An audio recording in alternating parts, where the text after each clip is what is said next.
आजादी का सफर आकाशवाणी के संग देश का गौरवशाली स्वतंत्रता संघर्ष आधुनिक विश्व के महानतम स्वाधीनता संघर्षों में से एक है। आकाशवाणी के जरिए इस संघर्ष की झलक हर दिन प्रस्तुत की जा रही है।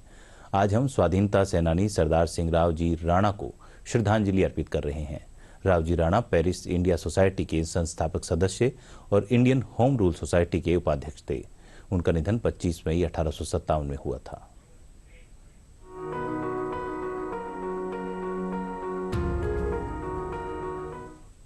आज हम स्वाधीनता सेनानी सरदार सिंह राव जी राणा को श्रद्धांजलि अर्पित कर रहे हैं।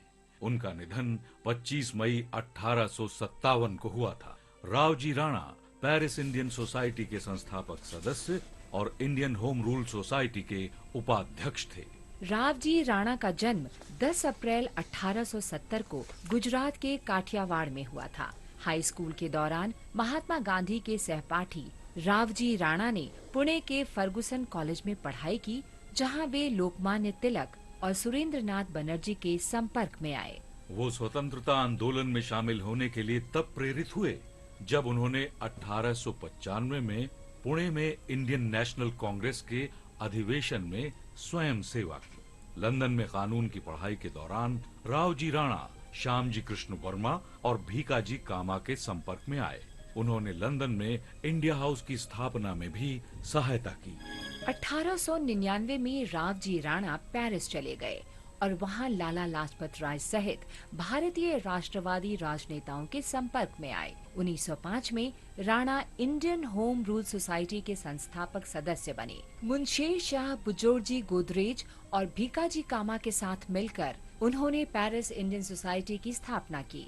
राणा ने दिसंबर 1905 में द इंडियन सोशियोलॉजिस्ट के अंक में महाराणा प्रताप, छत्रपति शिवाजी और अकबर के नाम पर भारतीय विद्यार्थियों के लिए 2-2 हजार रुपए की 3 छात्रवृत्तियों की घोषणा की। राव जी राणा ने कई तरह से भारत के स्वतंत्रता संघर्ष में योगदान किया। मदन लाल ढींगरा ने 1909 में कर्जन वाइली की हत्या के लिए राव जी की ही पिस्तौल का उपयोग किया था। राणा ने प्रतिबंधित पुस्तक the Indian war of independence प्रकाशित करने के लिए विनायक दामोदर सावरकर की भी सहायता की थी। लाला लाजपत राय ने 5 वर्ष तक उनके घर में रहने के दौरान ही अपनी पुस्तक अनहैप्पी इंडिया लिखी थी। राव जी राणा ने मॉस्को में बम बनाने के प्रशिक्षण में सेनापति बापट की सहायता की थी। उन्होंने जर्मन रेडियो पर श्रोताओं को संबोधित करने के लिए सुभाष चंद्र बोस की भी सहायता की थी। राव जी राणा ने काशी हिंदू विश्वविद्यालय की स्थापना में भी सहयोग किया।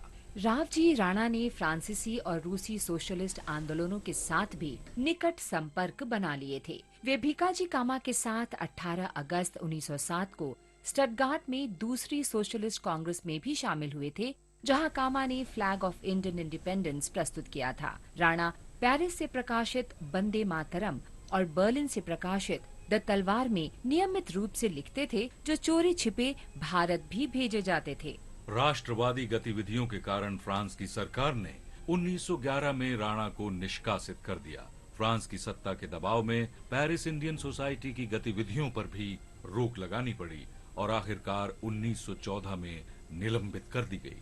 राणा को अपने पुत्र और पत्नी के निधन का दुख सहना पड़ा और उसके बाद वो सार्वजनिक जीवन से विमुख हो गए और स्वतंत्रता के उपरांत 1948 में भारत लौट आए। गुजरात के वेरावल में 25 मई 1957 को राणा का निधन हो गया।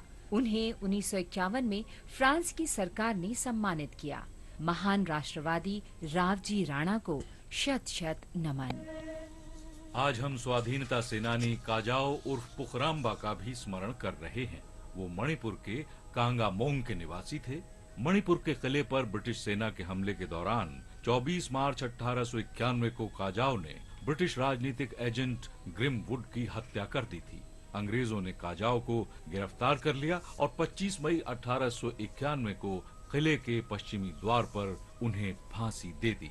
शहीद काजाओ को हमारा शत शत नमन। हम आज स्वतंत्रता सेनानी हिरांग खोगजा को भी याद कर रहे हैं। उन्होंने 1891 में अंग्रेजों से लड़ाई लड़ी थी। खोगजा मणिपुर के हिरांग गांव के निवासी थे आंग्ल मणिपुर युद्ध के दौरान 25 मई 1891 को खोंगजोंग मैदान में खोकजा वीर गति को प्राप्त हुए।